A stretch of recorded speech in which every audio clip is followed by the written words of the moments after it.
Three of Kang Dae-sung's most decorated security personnel had failed to stop the breach that night.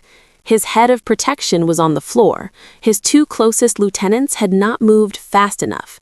The entire security apparatus of one of Seoul's most feared criminal organizations had, in the span of 90 seconds, proven comprehensively inadequate. Every person in that dining room had understood on a very primal level that they were about to witness something irreversible. What they witnessed was the butler set down a silver serving tray with the careful, unhurried precision of someone who intended to pick it up again, and then, in 45 seconds, using that tray, a serving knife, and the specific geometry of a room she had been quietly memorizing for 2 years, make both problems disappear. When it was over, Raven Carter straightened her bow tie, retrieved the tray, and asked if anyone required more wine.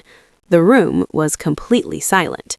Kang Dae-sung looked at the woman who had been managing his household for 2 years and said, with the careful tone of a man fundamentally revising everything he thought he knew, "Who are you?" She looked back at him with the composed patience of someone who had been waiting for quite some time to be asked exactly that.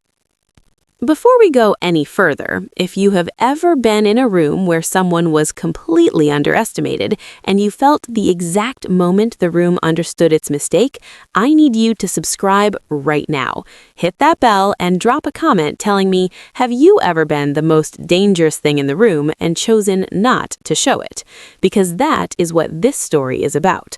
A woman who chose invisibility as a form of survival, a mafia boss who thought he hired a butler, and a Russian arms dealer who is about to make the most expensive mistake of his life by failing to account for the one variable nobody saw coming.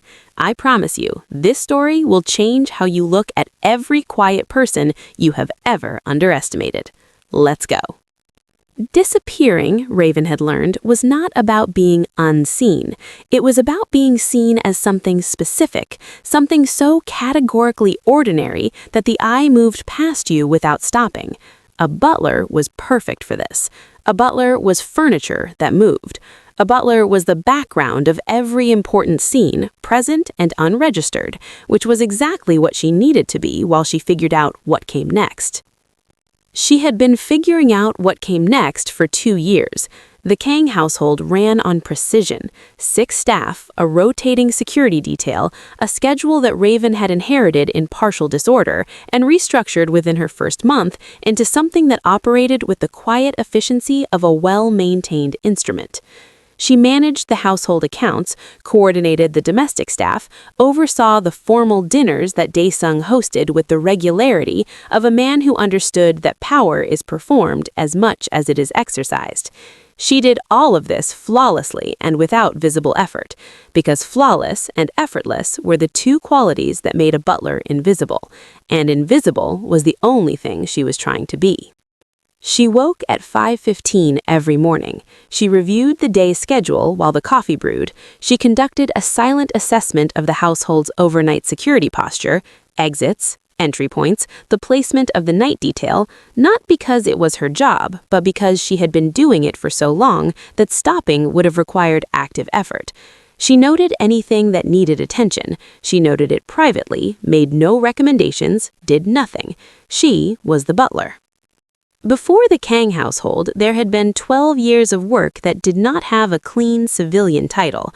She had operated in 7 countries under 4 different cover identities, and had been, in each of them, the variable that the opposing intelligence picture could not account for. She had been extraordinarily good at it. She had also understood, at the end of the 12th year, that she had given the full weight of that precision to organizations whose judgment she no longer trusted, and whose outcomes she could no longer rationalize, and that continuing to do so would eventually leave nothing of her worth recovering. So, she had stopped. She had taken the first position that required her skills without requiring her history, and she had come to Seoul, and she had become the butler.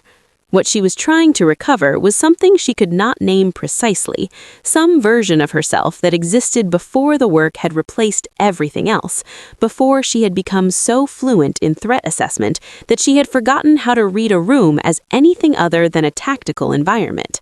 She was not certain that version still existed. She was trying to find out by living quietly enough that it might surface on its own.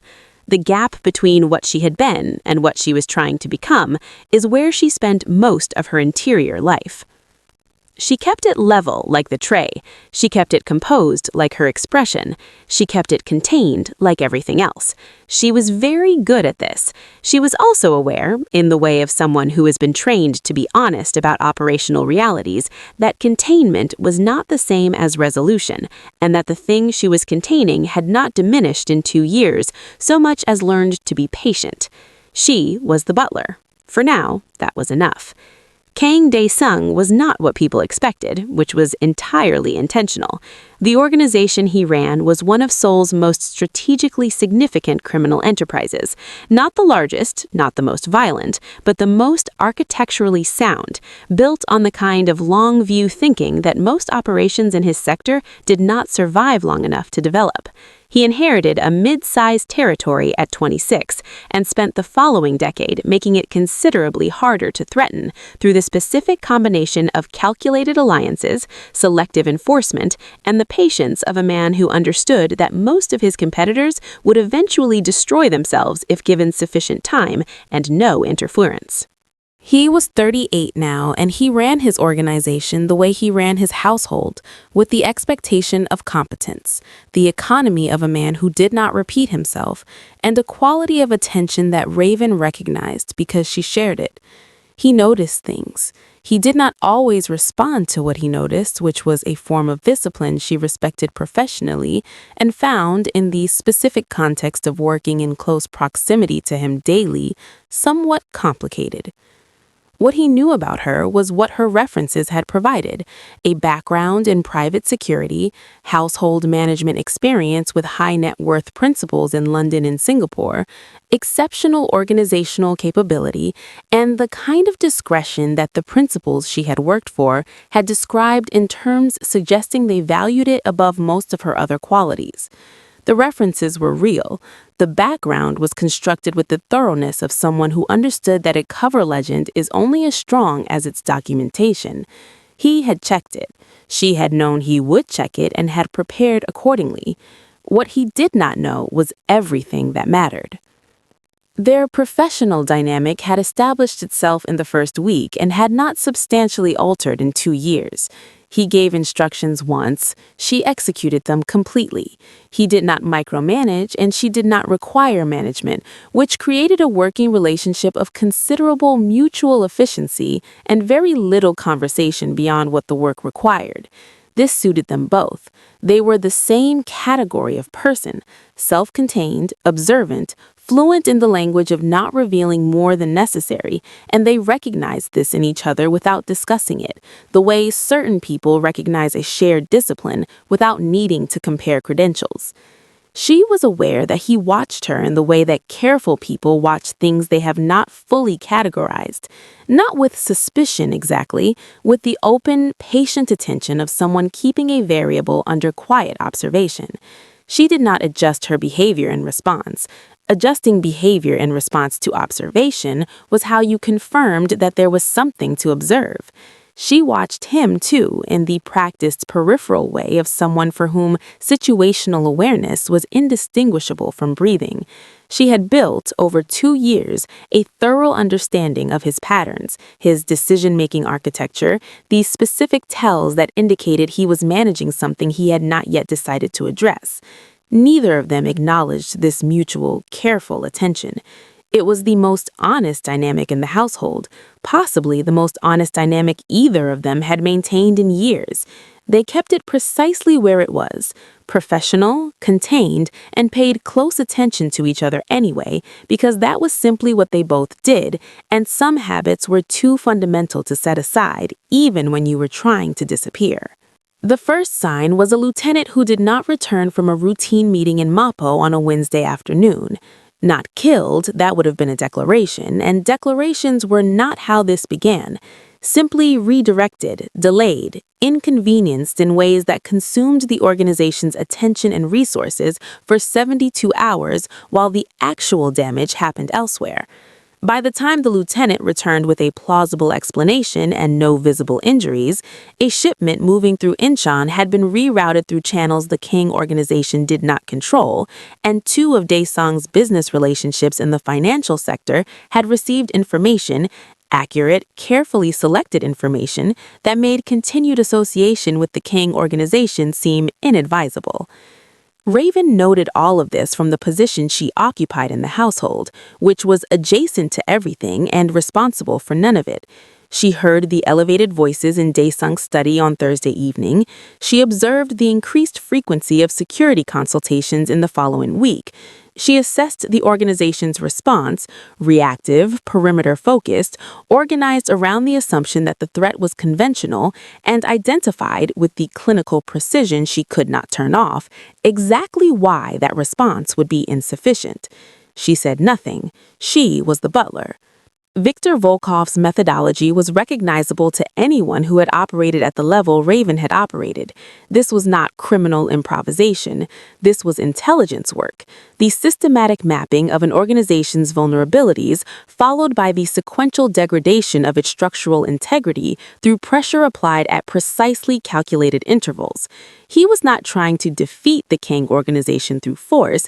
He was trying to make it defeat itself, eroding trust, redirecting resources, creating the specific organizational paranoia that caused capable people to spend their energy on internal accountability rather than external threat. She had seen it done before. She had, in different contexts and for different principles, done it herself. The security apparatus responded by tightening the perimeter and increasing the personal detail around Dae-sung, which addressed none of the actual vulnerabilities and consumed resources that would be needed later. She watched this with the detached recognition of someone watching a competent team apply the wrong solution to a correctly identified problem. The problem was not access. The problem was information, specifically that someone had a more accurate picture of the Kang organization's internal structure than the organization had of them.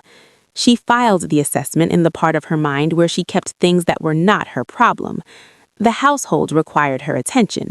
There was a formal dinner Thursday, a detail that needed rescheduling, an inventory discrepancy in the kitchen accounts that she resolved in 20 minutes. She managed the domestic staff with her usual efficiency and maintained the household's function with complete reliability during a period when the organization surrounding it was beginning, in small and not yet critical ways, to show the strain. She was the butler. The household ran. That was her responsibility, and she met it without variation. She also noted, quietly and without acting on it, that the campaign was in its early phase and that the organization's current response posture gave her an estimated 6 to 8 weeks before the situation became acute. She noted it the way she noted the security posture every morning, automatically, precisely, and entirely without deciding what to do with the information. She was trying not to decide what to do with the information. She had come to Seoul to stop making those decisions. The difficulty was that the assessments kept arriving anyway, accurate and unbidden, because 12 years of operational discipline did not pause simply because she had changed her job title. She set the table for Thursday's dinner and kept her conclusions to herself. The dinner was for 6, Dae-sung at the head, 3 lieutenants and 2 guests from a financial partnership that the organization was carefully maintaining through a period of increased instability. Raven had prepared the table that afternoon with the particular attention she brought to formal settings. Placement precise, glassware checked, the specific arrangement of a room that was expected to project stability regardless of what was happening outside it.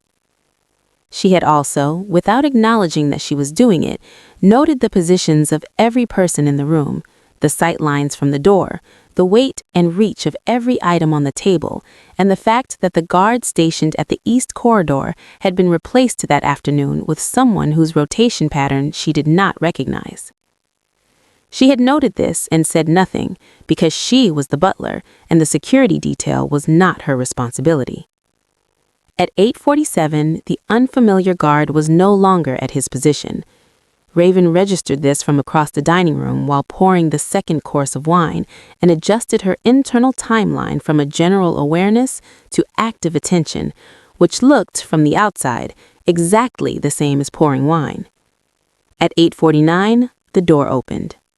2 men, not staff, the particular entry pattern of people who have rehearsed a room they have not been inside before.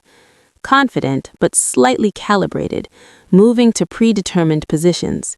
The security detail at the main entrance had not stopped them, which meant the main entrance was already compromised. The room had approximately 3 seconds before the situation became irreversible. Raven set the wine bottle on the sideboard.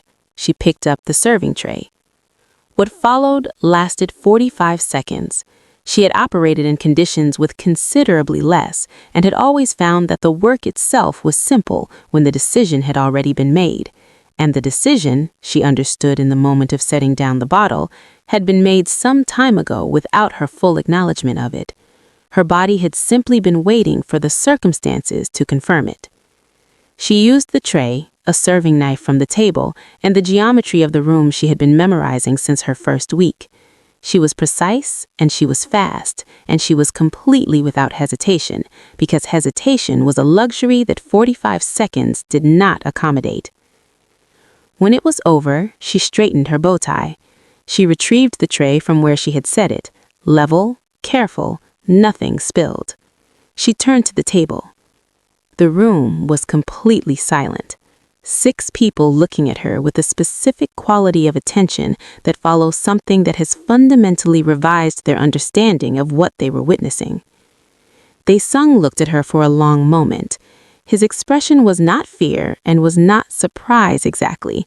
It was the focused, open attention of a man updating his assessment in real time with the systematic thoroughness she had always recognized in him.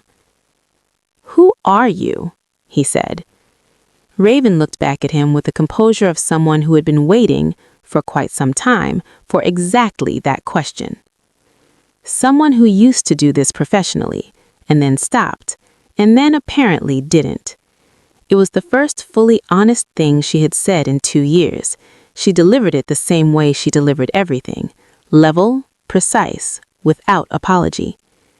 The room remained silent. She set the tray down on the sideboard. "Shall I bring the next course?" He did not ask her again that evening. He cleared the dinner with the composed authority of a man who had just watched his security apparatus fail comprehensively, and his butler resolve the failure in 45 seconds, and who understood that the conversation this required was one not to be conducted in front of lieutenants and financial partners. He managed the room with the same controlled efficiency she had observed in him for 2 years, and when the guests had been seen out and the staff had been dismissed, he told her simply that he would like to speak with her in the morning. She said of course. She finished closing the house. She went to her room and slept without difficulty because she had always been able to sleep after operational activity, and that particular capability had apparently survived her career change intact. He had the file by morning. She did not know precisely how he had obtained it. Her record was classified at a level that required specific access, but she was not surprised. A man who had built and maintained a criminal organization for 12 years had, by necessity, relationships with people who knew how to find things that were not meant to be found. She had known when she took the position that this was a theoretical possibility. She assessed the probability as low and acceptable. She was revising that assessment now. He was at the table in his study when she arrived with his coffee. The file was open in front of him. Not the cover legend, not the household references, but the actual record, or as much of it as his source had been able to surface. He was reading with the focused attention of a man who had been at it for some time. She set the coffee down and waited. He closed the file and looked at her with an expression she had not seen on him before. Not the careful, contained assessment of their daily professional exchange, but something more direct and, she thought, more honest than either of them had managed in 2 years of working in the same house. 12 years, he said. Yes. 7 countries. That I can confirm, she said. Some of the rest is incomplete. Why a butler? It was the right question, and she had known it was coming, and she gave him the true answer because she was apparently done, as of last evening, with the other kind. Because it was the most demanding role I could find that didn't require me to hurt anyone, and I needed to stop doing that for a while. She paused. The while has apparently concluded. He was quiet for a moment. Outside the study, the household moved through its morning in the ordinary way, staff arriving, the kitchen active, the sounds of a residence beginning its day with no knowledge of what had occurred in the dining room the night before. "Volkoff," he said. "Yes," she said. "I've been watching it for 3 weeks. Your current response posture is insufficient. The vulnerability isn't at the perimeter. It's in your information architecture." He looked at her steadily. "You knew this 3 weeks ago." "I did." "And said nothing." "I was the butler." Something shifted in the room, not dramatically, not with the quality of a confrontation resolved, but with the quieter quality of two people who have been maintaining a particular distance and have simultaneously acknowledged, without discussing it, that the distance no longer accurately reflects the situation.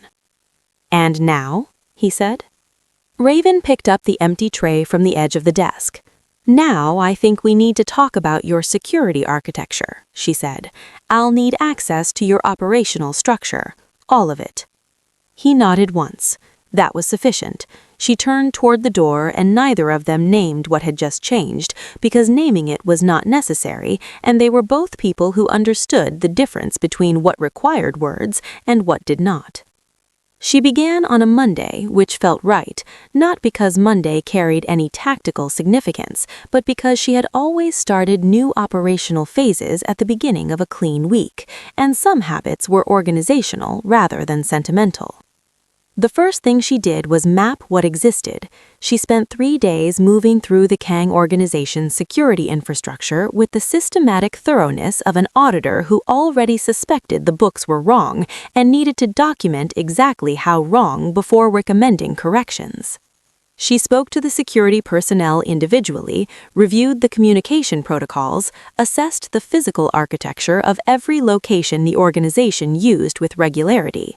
She took notes in the compact shorthand she had developed over 12 years that looked, to anyone reading it, like a maintenance checklist. What she found was competent in the conventional sense and inadequate in the specific sense that mattered, a security architecture built to respond to threats they had encountered before, with no structural capacity to account for the kind of methodical intelligence operation Volkoff was running. It was a system designed by people who understood force. Volkoff was not using force. He was using information, patience, and the organization's own operational patterns against it. She wrote her assessment in full and presented it to Dae-sung on Thursday morning. He read it completely before responding, which she had expected. He approved her recommended restructuring without modification, which she had also expected. Then he called a meeting of his lieutenants and told them that Raven would be restructuring their security protocols and that his expectation was full cooperation. The lieutenants did not cooperate fully. This was predictable, and she had accounted for it. The resistance took the forms resistance always took in hierarchical organizations: procedural compliance without substantive engagement, information provided in technically accurate but operationally incomplete ways, the particular passive friction of people who have decided that an outsider's authority in their domain is temporary and needs to only be outlasted. 3 of the 4 lieutenants employed some version of this approach. She noted it without reacting to it and worked around it with the patience of someone who had restructured security operations in environments considerably more hostile than a sole criminal organization with bruised institutional pride.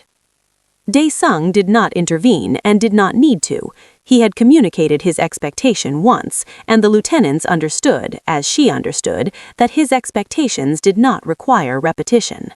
The friction continued for approximately 10 days and then subsided, not because the lieutenants had been persuaded, but because the restructured protocols were visibly more effective than what they had replaced, and professionals, even resistant ones, understood outcomes.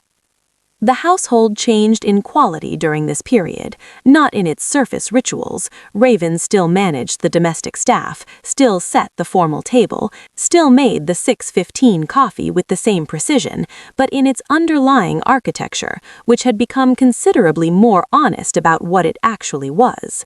What it actually was, Volkoff's intelligence apparatus would shortly discover, was considerably more dangerous than it had been 3 weeks ago. She had not finished yet. She was perhaps 60% through the restructuring when the next move came, as she had known it would. Volkoff was methodical, but he was not patient indefinitely, and the disruption to his timeline that the dinner table incident had created would eventually produce a response calibrated to remove the variable he had not accounted for. She was ready for that, too. She had been ready for it since she picked up the tray. The message arrived on a Tuesday evening through a channel that should not have existed. It was delivered physically, an envelope left on the kitchen counter between the close of the household's evening and Raven's final security check, which meant someone with access to the building's service entrance and knowledge of the staff's schedule had placed it there in a 12-minute window. She noted the precision of this without visible reaction, picked up the envelope with the same composure she brought to the household mail, and read it in her room with the door closed. Volkoff was thorough, she would give him that. The contents were 3 pages.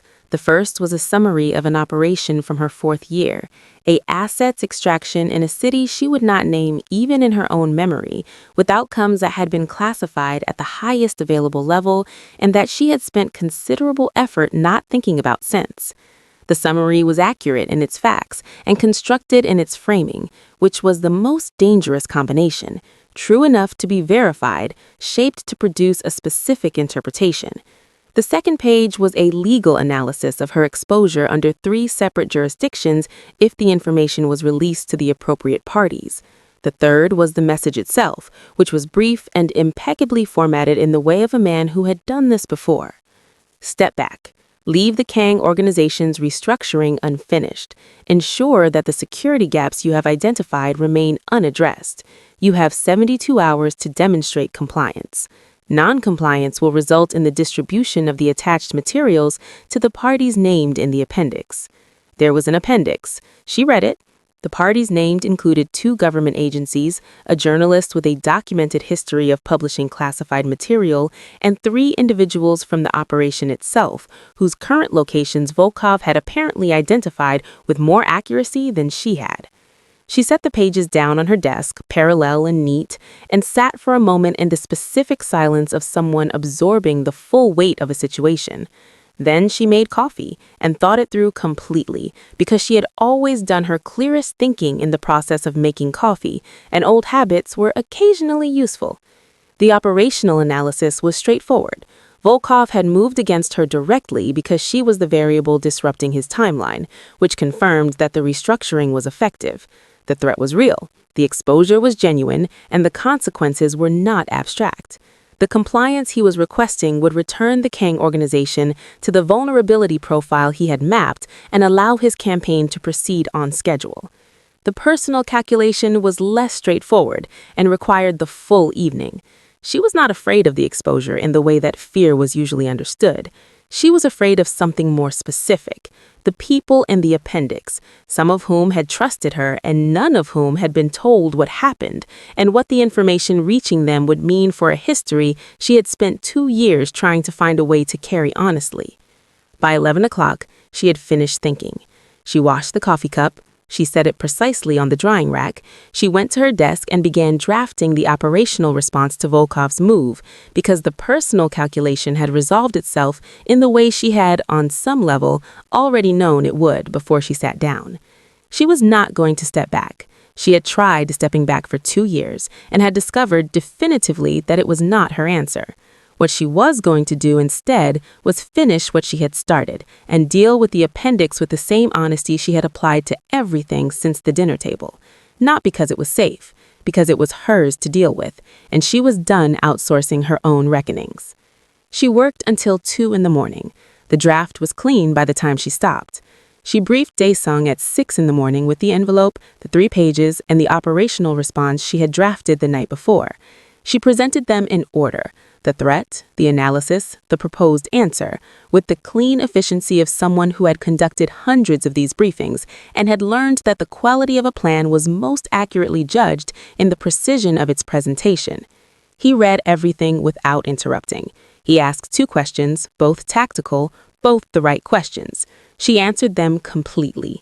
He looked at the operational response for a moment with the focused attention of a man assessing both the plan and the person who had constructed it, and then he said he would make the organizational resources available and that she should tell him what she needed. She told him. He provided it without modification or negotiation, which was the most functional working dynamic she had operated within in 12 years, and she noted that with the private acknowledgement it deserved before moving on to execution. The response took 11 days. It was not dramatic in the way that confrontations in her former life had occasionally been dramatic. It was methodical and layered and built on the principle she had always found most reliable, that the most effective operations were the ones the opposing party did not identify as operations until they were already complete.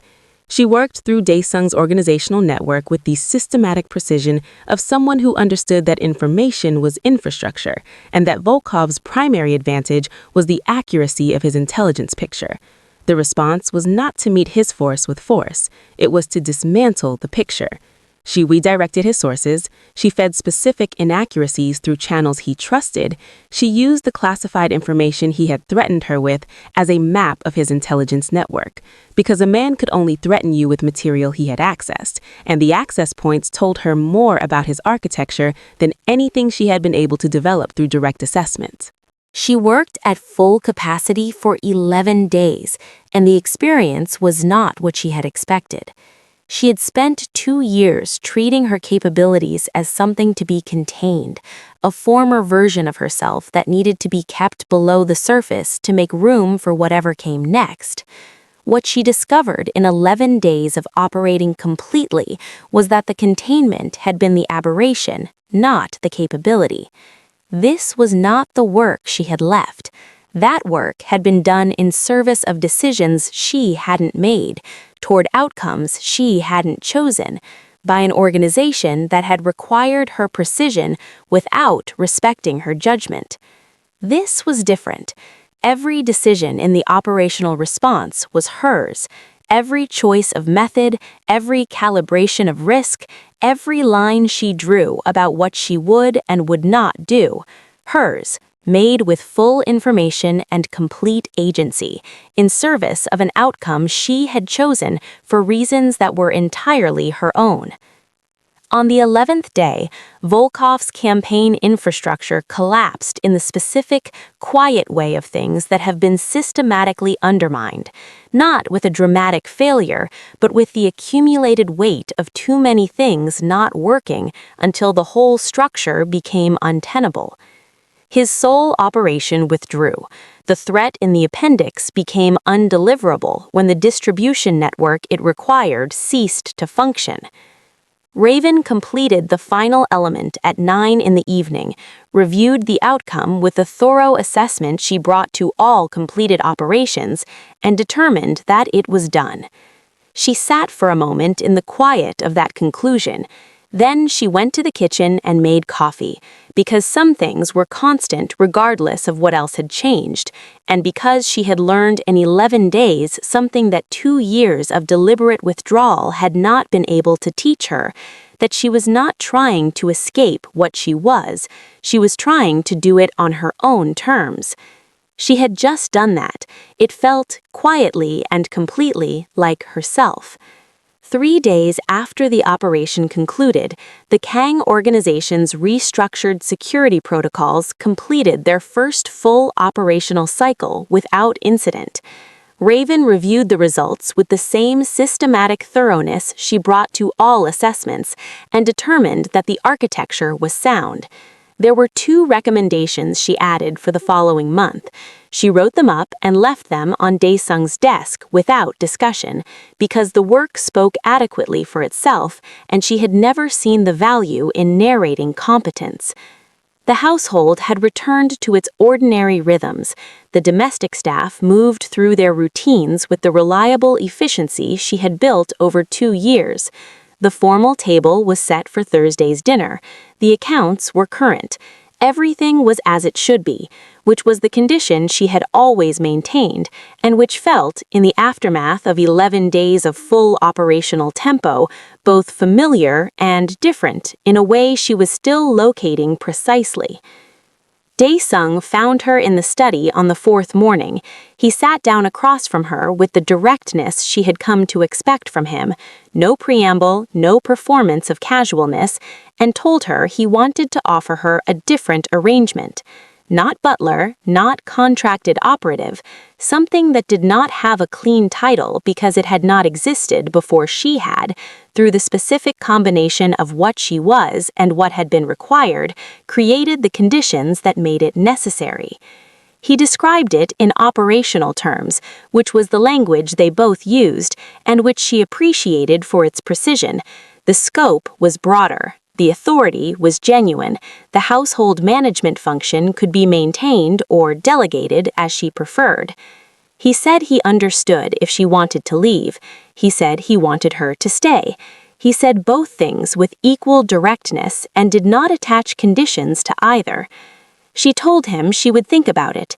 He nodded and left because he understood the difference between a decision that needed time and a deflection, and this was the former. She was in the kitchen at 6 the following morning, which was where she had made every significant decision of her domestic life for 2 years, because the ritual of the coffee provided the specific quality of focused calm that her thinking required. She made it with the precision she always brought to it: grind, temperature, timing, and stood at the counter while it brewed and thought about the question that was not tactical. Not whether the role was operationally sound, it was. Not whether the restructured organization could use what she was, it could.